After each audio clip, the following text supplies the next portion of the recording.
రానున్న ఎన్నికల్లో సీఎం జగన్ను గద్దెదించి టీడీపీ జనసేన కూటమి అధికారంలోకి రావడానికి విశ్వ ప్రయత్నాలు జరుగుతున్నాయి. గెలుపు గుర్రాలకే టీడీపీ అధినేత చంద్రబాబు టికెట్లు ఇస్తారనే టాక్ బలంగా వినిపిస్తోంది. అదే జరిగితే సీఎం సొంత జిల్లాలో తెలుగుదేశం వ్యూహం మార్చబోతోందా?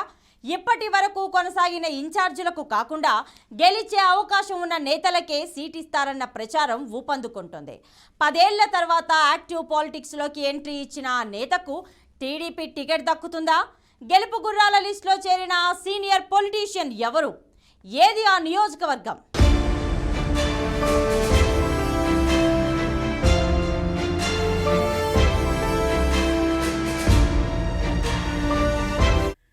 సీఎం సొంత జిల్లాలో సీఎం ప్రాతినిధ్యం వహిస్తున్న పులివెందుల తర్వాత నిత్యం పొలిటికల్ హడావిడి కనిపించే సీట్ కమలాపురం.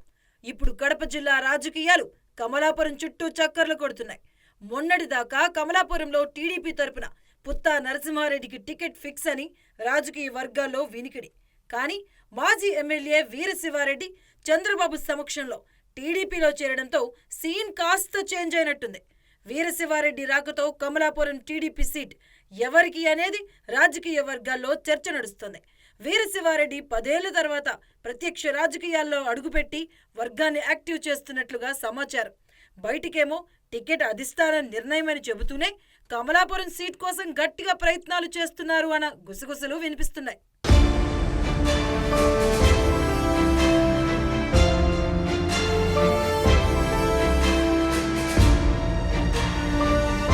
గతంలో వీరశివారెడ్డి 4 సార్లు పోటీ చేసి 3 సార్లు ఎమ్మెల్యేగా గెలిచారు.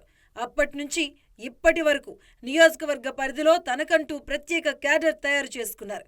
జిల్లా స్థాయిలో గుర్తింపు కలిగిన నేత కావడం, నియోజకవర్గ స్థాయి ఓటర్లను ప్రభావితం చేయగలిగే లీడర్గా మంచి గుర్తింపు ఉంది. కానీ అధికారంతో సంబంధం లేకుండా వ్యక్తిగత స్వలాభం కోసం పార్టీలు మారుతారు అనే విమర్శలు ఉన్నాయి.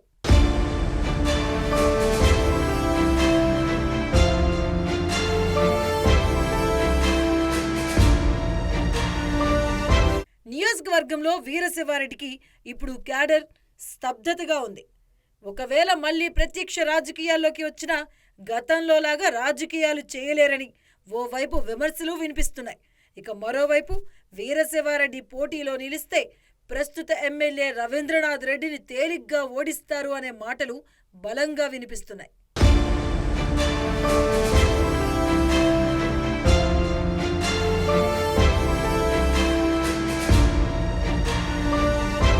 వీరశివారెడ్డి ఆర్థికంగా బలమైన నేత.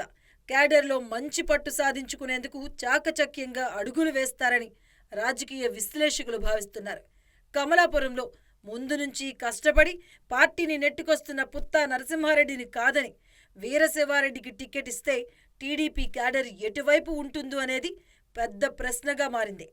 టికెట్ వచ్చినా వీరశివారెడ్డి ఆరోగ్యరీత్యా వయోభారంతో ప్రజల్లో తిరిగే అవకాశాలు తక్కువగా ఉన్నట్టు తెలుస్తోంది. గెలిచే అవకాశం ఉన్న ఏ ఒక్క సీటు కూడా చంద్రబాబు వదులుకోవడానికి సిద్ధంగా లేరు. కాబట్టి కమలాపురం టికెట్పై టీడీపీ అధినేతకి అగ్ని పరీక్ష ఉన్నట్టే కనిపిస్తుంది. కమలాపురం టికెట్ సస్పెన్షన్ వీడాలి అంటే మరికొన్ని రోజులు ఎదురు చూడాల్సిందే.